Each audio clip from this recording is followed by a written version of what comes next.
Sports Flash TV na may dati. Ito ay lagi kang panalo, bakbakan na sigurado, mga balitang... Ang bakbakang Inoue versus Nery at ang reaksyon ni Casimero, pag-usapan natin yan mga ka-flash. Pero bago ang lahat, huwag kakalimutang i-like, mag-subscribe at hit ang notification bell para updated ka sa mga bidyong katulad nito.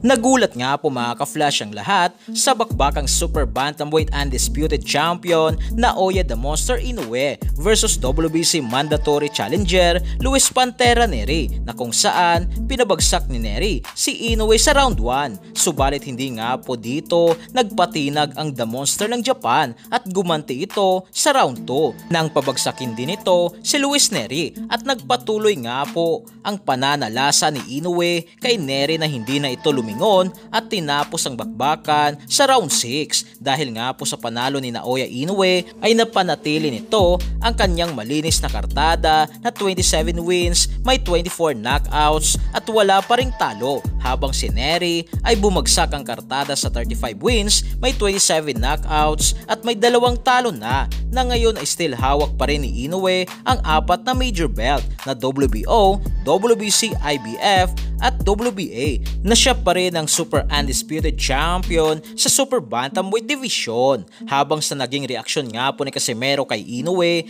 mabuti na lang araw ay nanalo si Inoue upang may laban pang araw tayong aabangan na Casimero versus Inoue, na dito sa laban na ito ay na-expose nga raw si Inoue na kung malakas talaga ang kamao na tatama kay Inoue katulad ni Casimero ay paniguradong hindi na ito makakabangon kay Casimero, hindi katulad kay Nery na nakabangon pa ito.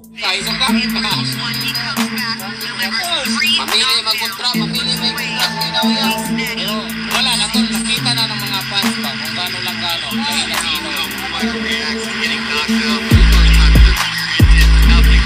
Pero mas maganda nanalo si Inoue. Ganda, para sige pag may labang pa abot-abangan. Habang sa kabilang balita nga po mga ka-flash, patungkol naman kay 3 Division World Champion Angas ng Pinas, General Cuadro Alas Casimero, patungkol sa kanyang susunod na makakalaban para sa taong 2024 ay still wala pa rin nga pong kumpirmado sa kung sino nga ba talaga ang makakalaban ni Casimero. Subalit isa lang nga po ang kinumpirma ng Team Casimero na itong araw ay kumpirmado na ang next fight ni General Casimero, pero bawal nga raw silang maglabas ng kumpletong impormasyon sa kung sino ang makakalaban, saan ang venue at ang petsa ng bakbakan, na sa pinaka-updated na impormasyon para kay Angas ng Pinas ay nagsimula na nga po ito sa kanyang pag-e-ensayo, habang ang isang boxer sa Super Bantamweight Division na patuloy na hinahamon si Casimero na si Elijah Pierce ay nananalangin na nga po ito na sanang araw ay makalaban na nito si Casimero. Dagdag pa ni Elijah Pierce ay meron na nga raw siyang nakatakdang laban sa June 28 at pagkatapos nga daw nito ay hinahamon nito si Casimero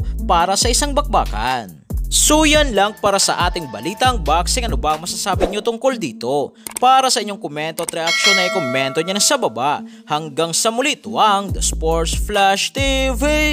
Sports Flash TV na may dati. Ito ay lagi kang panalo, bakbakan na sigurado, mga balitang boxing. Ito laging bago, balitang boxing, laban na kasado. Di papahuli pagdating sa bakbakan, mga pambato na patuloy ang laban. Sasaliksikin ang bawat babalita, talagang diin, bawal ang mahina. Sa loob ng ring, merong pambihira, mga kamao na nagiging bida.